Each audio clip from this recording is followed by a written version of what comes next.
విధంగా ఒక కొండ మీద భువనగిరి కోట మనకు కనబడుతుంటుంది సార్. నియర్ చూడవచ్చు. ఎందుకు భువనగిరి కోట గురించి ప్రస్తావించిందంటే అదంతా కూడా కొండ మీద కట్టి ఒక ఆయుధాలు. ఎందుకు అది కట్టిందంటే అక్కడ ఈ పైకి కొండ ఎక్కి తీసుకునేంత శక్తి ఎవరికి లేదు. అట్లాంటి దుర్భరమైనటువంటి కష్టాలు ఏదైతే మనకు ఉంటాయో అవన్నీ కూడా కర్మానుసారంగా వచ్చేటువంటి కష్టాలను తెలుసుకోండి. ఇప్పుడు మనకు కలిగే దుఃఖం ఉంటుంది కదా, ఆ దుఃఖం అంతా కూడా కర్మను బట్టి వస్తుంటుంది. మరి ఆ కర్మను బట్టి వచ్చేటువంటి దుఃఖాన్ని ఆ అమ్మ అవలీలగా తొలగింపజేసేటువంటి శక్తి కలిగి ఉంటుంది. అదొకటి. ఇంకోటి ఏంటంటే మనం గ్రహించండి, ఒక మాట చెప్పుకుంటాము, శరణాగత దీనార్థ పరిత్రాణపరాయణి సర్వస్యార్తి హరే దేవి నారాయణి నమోస్తుతే అంటారు.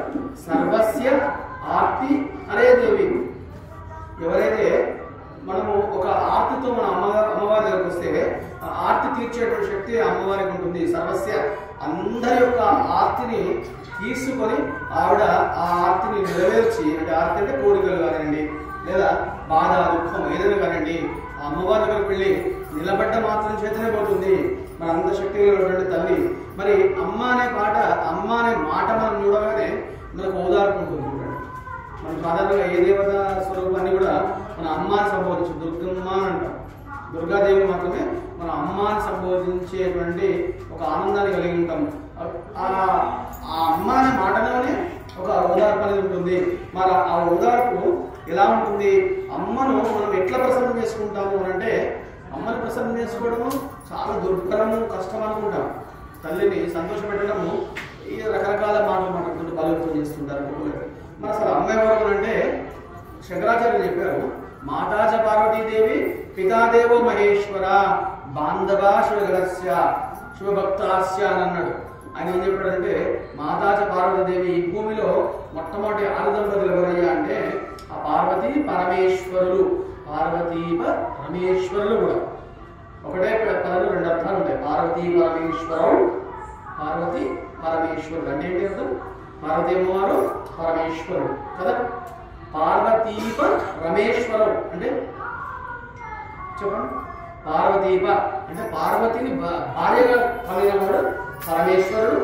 రమేశ్వరుడు రమను భార్యగా కలిగిన వాడు విష్ణువు. విష్ణువు కదా, రమ అంటే లక్ష్మీ అమ్మవారు. కాబట్టి పార్వతీ పరమేశ్వరం, పార్వతీప రమేశ్వరం కూడా. కాబట్టి రెండు రకాలుగా అర్థం చేసుకోవచ్చు. అంత గొప్ప శక్తి ఈ భూమి మీద తల్లి అనే భావనకు ఉంది అంటే ఆ తల్లి, కనబడే తల్లి దుర్గా.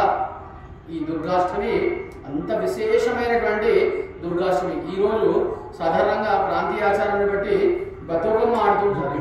ఇవాళ బతుకమ్మ నిమజ్జనం జరుగుతుంటుంది. బతుకమ్మ నేను చెప్పాను, బృహదమ్మ అనే ఒక పేరుతో వచ్చింది ఆమె. బృహదమ్మ ఎవరు అంటే సాక్షాత్తు పార్వతీ అమ్మవారే. ఆ తల్లే గౌరీ రూపంలో మనకు కొలువు తిని ఆ భూమి మీద నడుస్తూ ఉంటుంది ఈ దుర్గాష్టమి రోజు. కాబట్టి అందుకే ఈ దుర్గాష్టమి నాడు అమ్మవారి యొక్క శక్తి ఈ భూమి అంతా కూడా ఆవహించి ఉంటుందని అర్థం చేసుకోండి.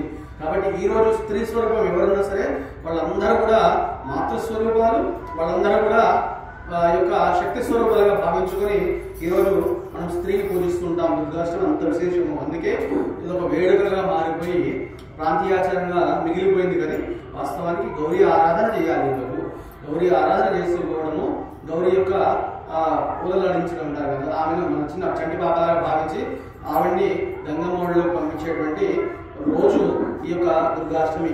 మరి ఈ యొక్క అమ్మవారి యొక్క నామాన్ని ఉచ్చరించడం చేతనే మనకు పాపాలు పోతాయి అంటాం కదా. మరి ఆమె యొక్క లక్షణం ఎలా ఉంటుంది అని చెప్పేసి